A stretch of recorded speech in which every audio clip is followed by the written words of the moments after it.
au préalable, vous n'êtes pas enfant de Dieu.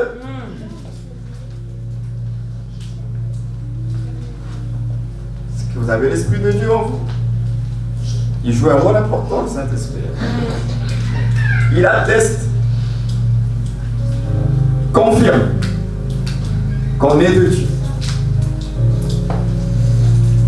C'est pourquoi je parlais de la conscience la dernière fois. On n'est pas plus grand que notre propre conscience. Ah oui, oui. Il atteste en nos pensées. Alors si on va en guerre, en bataille, sans lui, on est fichu. L'héritage, ce n'est pas pour les gens du dehors, c'est pour ceux de la maison, les fils. Vous allez conquérir quoi? L'héritage, c'est pour les fils de Dieu. Alors, ne soyons pas des mercenaires, des voleurs, voulant prendre ce qui n'est pas à nous. La bénédiction, l'héritage, c'est pour les enfants de Dieu. Dieu dispose cela pour ses fils. Alors sommes-nous des fils de Dieu?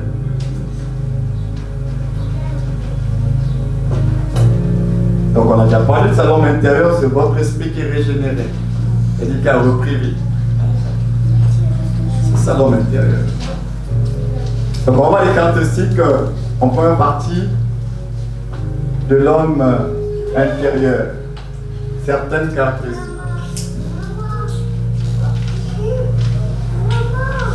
On va lire Matthieu 13, 23.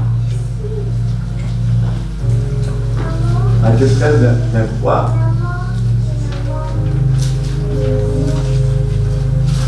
Il faut comprendre les caractéristiques de l'homme intérieur. On en avait déjà parlé un peu. Et si on peut lire Matthieu 13, 23.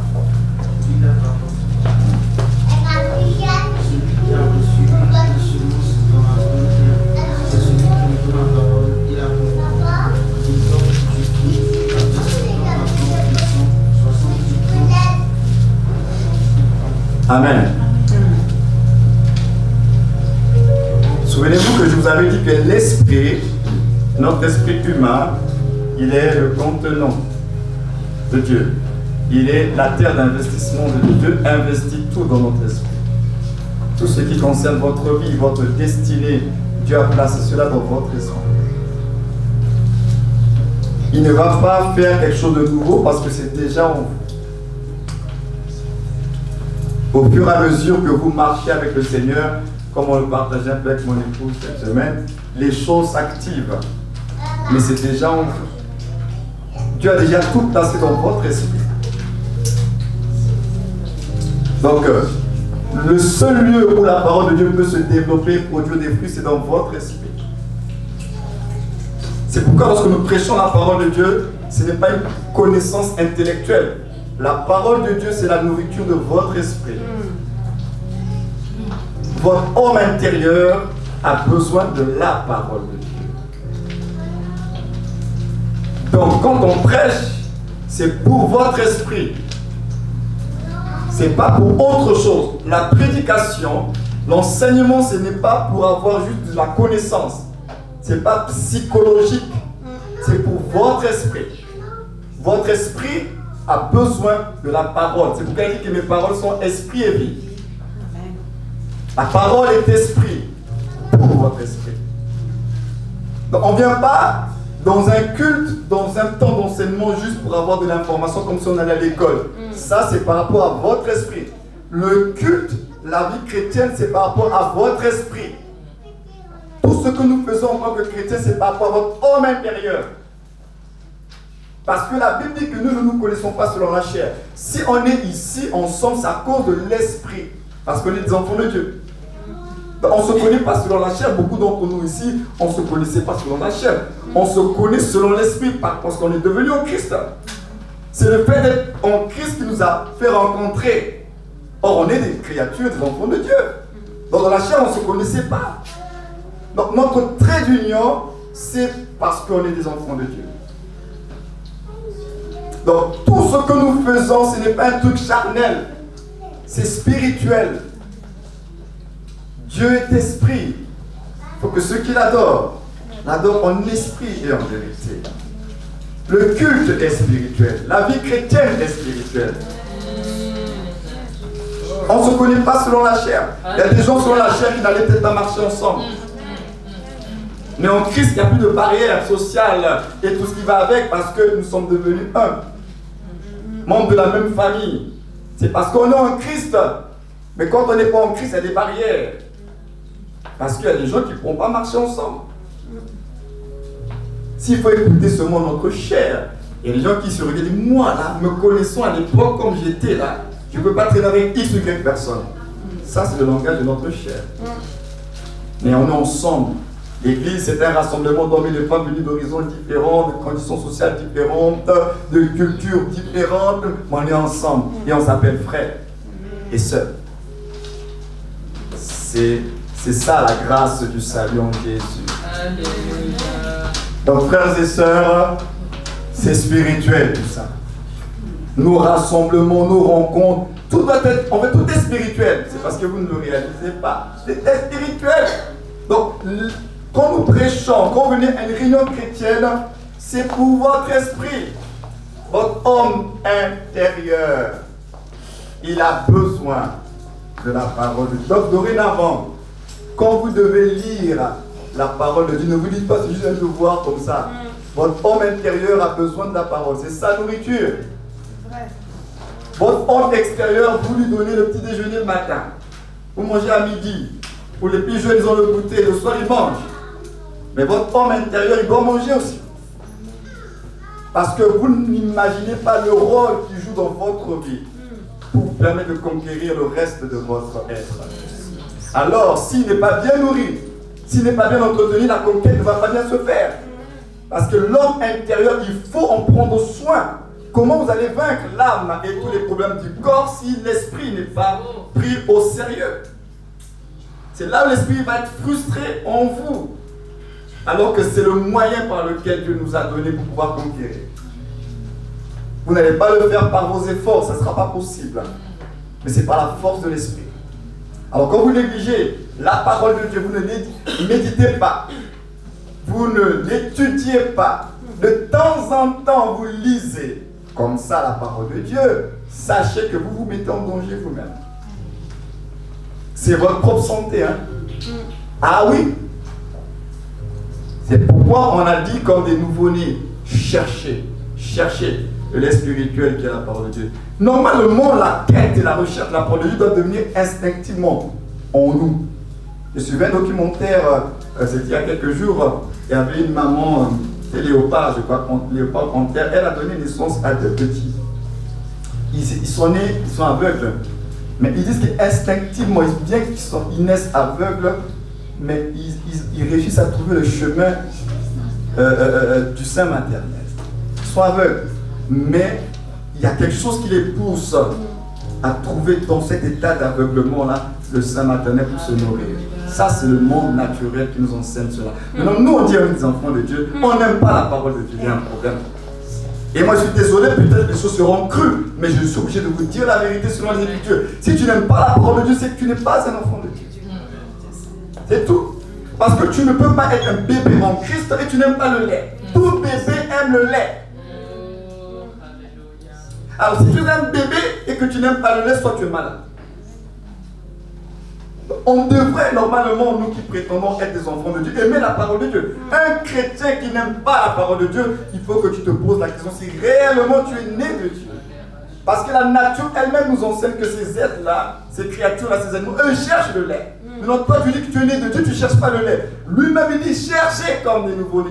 Il prend même des images pour nous faire comprendre la réalité spirituelle. Vous devez chercher le lait. Alors si on doit t'obliger, lis la parole de Dieu. Tu dois lire la parole de Dieu. C'est qu'il y a un problème. Quand on a faim, on va chercher à manger. Non, on pense avec nos enfants. Quand il a faim, il vient le dire. Hein. Et il n'y parle pas encore comme il se doit, mais il dit déjà quand il veut boire, il dit le lolo, il le dit. Il sait qu'il faut qu'il mange. Mais nous, il faut qu'on vous oblige. Lisez. Est-ce que vous avez médité là pour cette semaine-là? Si je pouvais poser la question dans cette salle, combien ont eu le temps de méditer, de lire la parole de Dieu cette semaine? On vous donne les enseignements, qu'est-ce que vous en faites? C'est pour votre esprit. Alors, Toujours par rapport à cette parabole, l'esprit humain régénéré, c'est le jardin et la terre de Dieu, où il peut produire sa vie en nous. La vie de Dieu est contenue dans votre esprit. C'est par et à travers votre esprit que Dieu libère sa vie. C'est un contenant. Alors, si on ne prend pas conscience de cela, c'est le jardin de Dieu. Votre esprit là. Vous dites Seigneur, manifeste-toi, Seigneur, fais ceci. Non, on veut qu'il y ait une manifestation extérieure. Mais la vie chrétienne, ça commence d'abord à l'intérieur. C'est de l'intérieur vers l'extérieur. Vous, souvent, vous êtes fixé sur l'extérieur. Vous voulez un Dieu seulement qui est extérieur à vous. Alors qu'il travaille d'abord dans votre esprit. Et cet esprit-là, vous devez en prendre conscience. C'est le jardin de Dieu. Toutes les semences de Dieu, il va les planter dans votre esprit. Il ne va pas les planter ailleurs. Et ça va germer.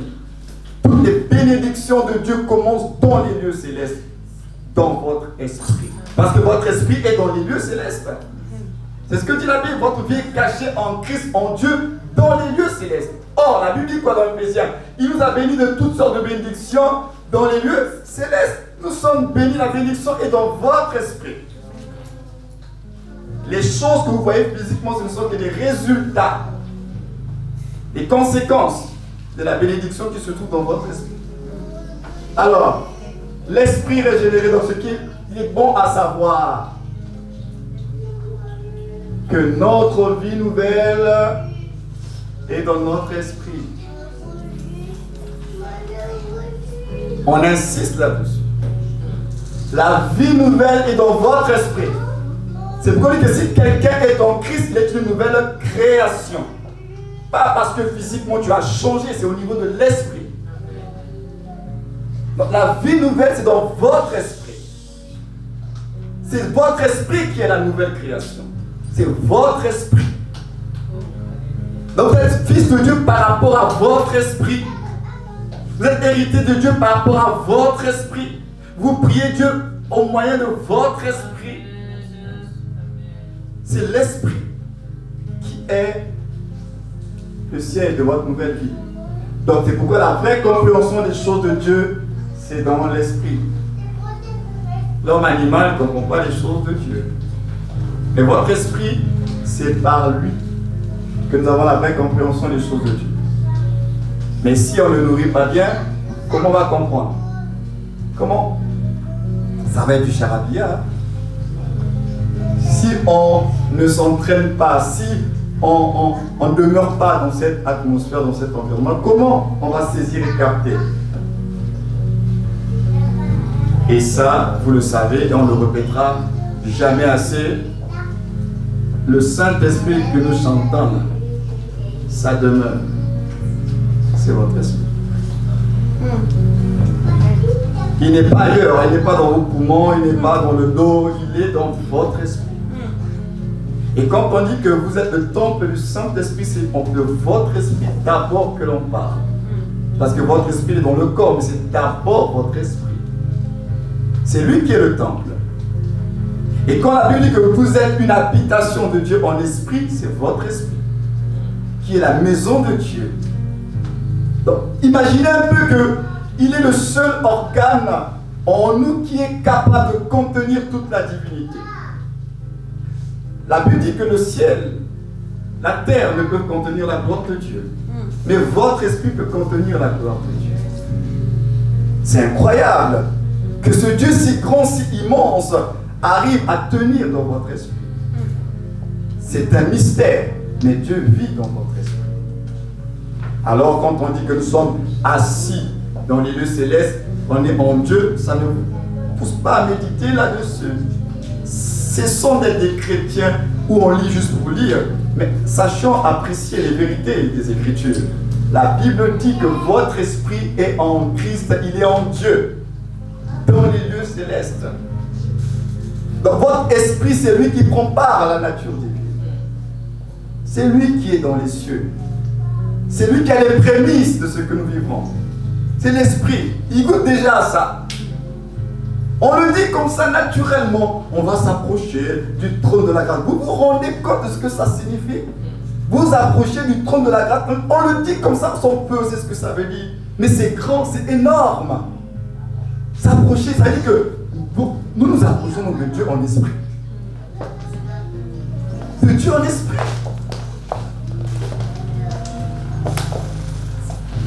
Ça, c'est la place des chants. Il faut l'installer à toute place derrière. Il faut l'installer de l'autre côté. Hein. Ça, ce sont les chants. Hein. Tu ne le mets pas devant.